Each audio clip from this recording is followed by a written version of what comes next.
Well, ladies and gentlemen, this contest has serious implications for Fright Night 2013. It is a 8-man elimination contest. The last man standing gets any match that they choose at Fright Night 2013 against any opponent. You know, we could very well see Kevin Blue, the last man standing. He may want a shot at the television championship. We may see Dango Wynn. You know, he may want a match against you, a rematch against you. Who knows? I mean, I could imagine that every man in that ring would love the honor to get in the ring with me. I'm pretty sure this is basically a match just to see who's going to lose to Andrew Pendleton III at Fright Night. Basically. Well, they could certainly choose that if they are the last man standing. They do get to choose what contest. And, you know, contracts haven't been signed for the major championships yet. So it could be the prime opportunity for one of these 8 superstars to step up and potentially main event Fright Night for the heavyweight championship. That is true. There's a lot of implications, like you said. We also have basically 3 tag teams. We have Kevin Blue and Brandon Parker. We have the Washington Bullets. We have CB Suave and Penirelli, and then we have a newcomer, Dango Wynn, teaming up with the Vandal. Nagisism nowhere to be found, but again, maybe they're striking out as a tag team. It seems that could be a possibility, and you never know. You might have one of these gentlemen be the last one standing and end up challenging for the tag team championship. You never know. Well, you know, CB Suave could be looking for an upgrade. He's already the Young Lions champion. Maybe he'll challenge for the television championship. Well, I doubt it because the television champ is Bobby Moore, but you never know. That's an opportunity to be a double champion. And again, when it comes to winning a championship, the question is, you're not going to put that past anybody. I'll challenge anybody for a championship. My best friend, my mother, I'll kick my grandfather down a flight of stairs. I don't care because I want to be a champion again. Well, every one of these superstars, including the Young Lions champion, CB Suave, would love to have more gold around their waist. And some of these men may have the first opportunity to taste gold in Anarchy Wrestling. If I were CB Suave, I would be trying to get everybody on that opposing side out of this contest because that is 4 less people that could challenge for his championship. That is true. You are basically the John Madden of wrestling. So let me guess, he wants to win? Is that the psychology you're telling me? Of course he wants to win. Nobody comes into this wanting to lose. Oh, well then I'm glad that you pointed that out. Yes, you want to eliminate the 3 or 4 other people standing across the ring from you. But then what happens? If there's 3 people left on one team after 4 are gone on the other, do those 3 have to face each other in this contest? I don't think the 3 of them can pick a tag made to Parker. Well, let me ask you this. Oh, we have Brandon Parker in here, House of Fire. Let me ask you this. What if 2 tag team members from the same tag team are left in? Do they have to fight each other? I would like to think that wouldn't be the case if they decide to go after the tag titles, though they may say, you know what, I want a singles match. But again, by stipulations, what if they want to go on to a singles championship? There are so many different variables in this contest. Down goes Kevin Blue. Well, duck, Dango Wynn, fireman's carry, no! John tumbles up and over the top rope and out to the floor. Trey. Oh my gosh, from the height, look how high he got. A leaping leg lariat by Trey Williams, but behind him is the Vandal, back up. Bodies are scattered all over the floor. I've lost track. Who are the legal men? I think we still have the Vandal must still be the legal man. He didn't make the tag, did he?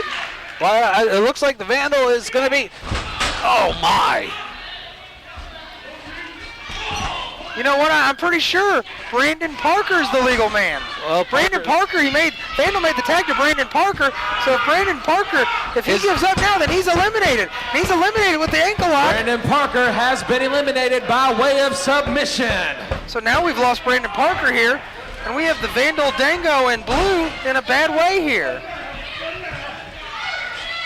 It was the knee clip by Penirelli and then the ankle lock.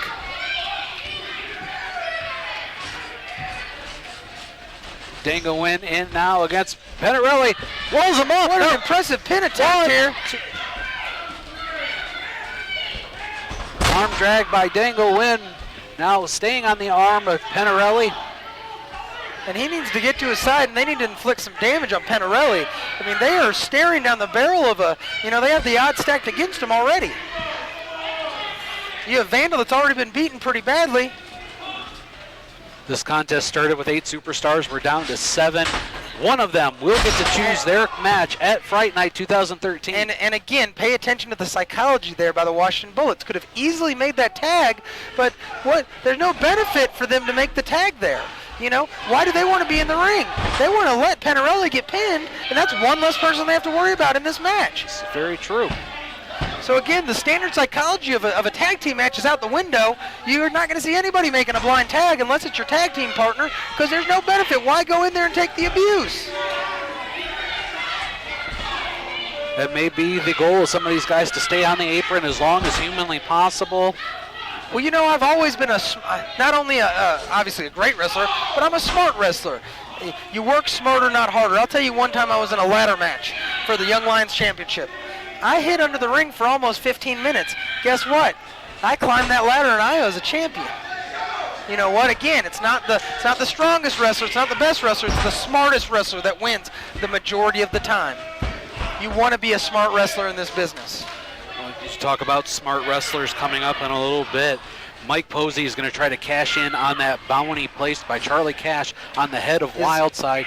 He said, all I need is the mask. Both Bullets get up, caught. Beautiful tag team effort by the Bullets. They were expecting that maneuver. They've seen it twice.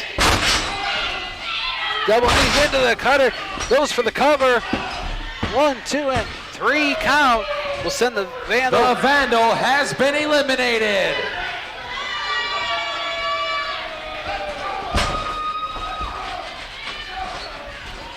And again, we have just chaos in the ring. You wonder if the ref here has lost control. We have multiple men in the ring. Who's the legal man? Looks like Blue is the legal man. Well, Dee Byers has lost control as we're down to a 6-man tag. We start off with 8. We're down to 6. Wynn just slides it down, lands at his feet, decides to clothesline anyway. May not have worked exactly how Kevin Blue wanted it, but he was able to do it anyway. You know, the mass moves mass. He came down there. It wasn't exactly what he wanted, but he got all the guys knocked down. Dango Wynn up. Jumping to the second to the top rope, coming from the high rent district to the outside of the ring, taking out everybody but Kevin Blue here. There is some cohesion here between Kevin Blue and Dango Wynn. You know, they have to fight with each other. They have to fight for each other because it's technically 4-on-2. And that could be it. With a neck breaker. Blue tags Dango Wynn. Wynn goes up to the top rope. And a big splash onto Trey Williams. 1, 2, and 3. Trey Williams has been eliminated. And I'll be honest with you, I've been on the receiving end of that splash, and I'll tell you what, I didn't like it one bit. The match is not over. It will continue it is now 3-on-2. Now you have John Williams saying, you want to take my brother out, I'm going to make you pay for it. And they're just going to beat on him. Looks, he's coming back in. And look, he's got that tape. He's got that tape pulled around. Is he going to put it around his throat? He's got that tape around his throat, and the ref can't see that tape around his throat. He doesn't know what's going on. He just thinks he's got a rear chin lock, but I think he has that tape around his throat as well. I can't quite see it because of the hair of Dango Wynn, but I believe you're right. Yeah, I think he's blocking it with his arm, and that's, again, that's a smart wrestling move. He's choking him out. Dango might be out of this. Yeah, I mean, he's not moving. Oh, a tag made. Big drop kick by Penirelli. And yeah, there goes the tape. Wynn able to get his foot on the rope, breaks the referee's count. Desperation, and you know what? Kevin Blue has to be feeling pretty bad right now because he's staring down the barrel of 3 men that are ready to take him out and then fight among themselves. Obviously, the Bullets, you know, you have John Williams in here, and his brother's Trey is out, so now he's by himself as well. He has to depend on Cash Vault to take out Blue, take out Dango Wynn, for him to have a shot to stay back in this.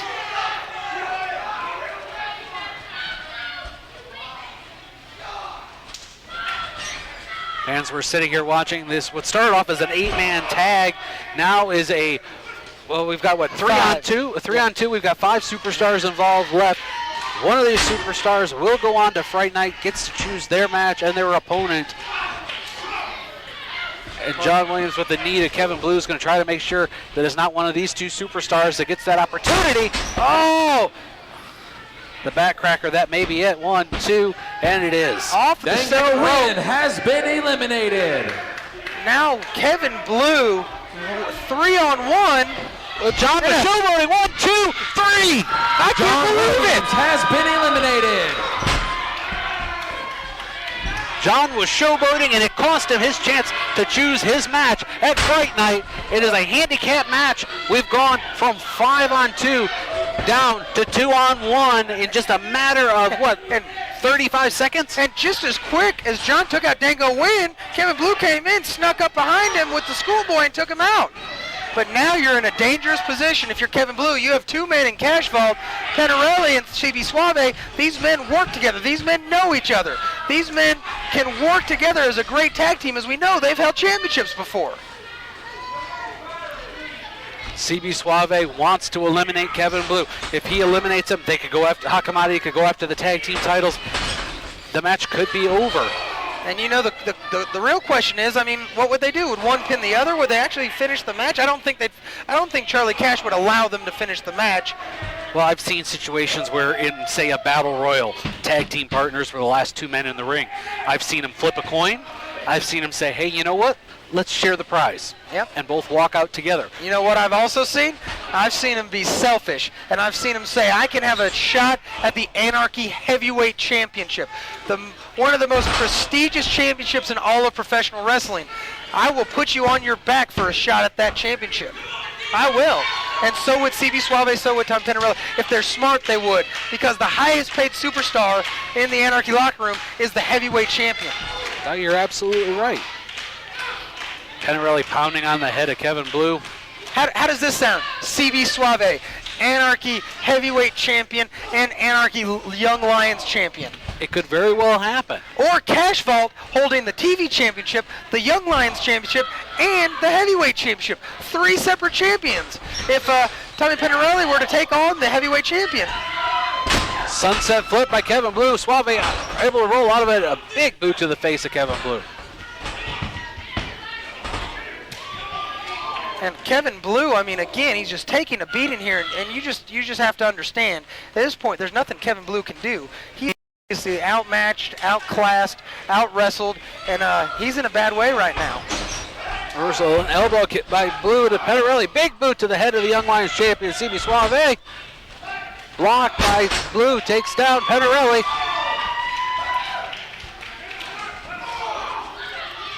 Kevin Blue wants to have his opportunity at Fright Night. In order to do so, he has to go through 2 more opponents. And the spine buster by Penirelli, that's all she wrote. He can't get up from this. Well, he was able to.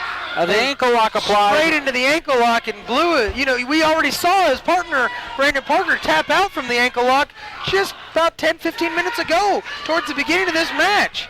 He's in the center of the ring. He can't reach for that rope, can he? Well, wait. Somersault. Oh, my. Right into the midsection of Suave. I don't think that was what he wanted to do. Fireman's carry by Kevin Blue. Wraps the head around and drives Penirelli down to the canvas. Will it be enough?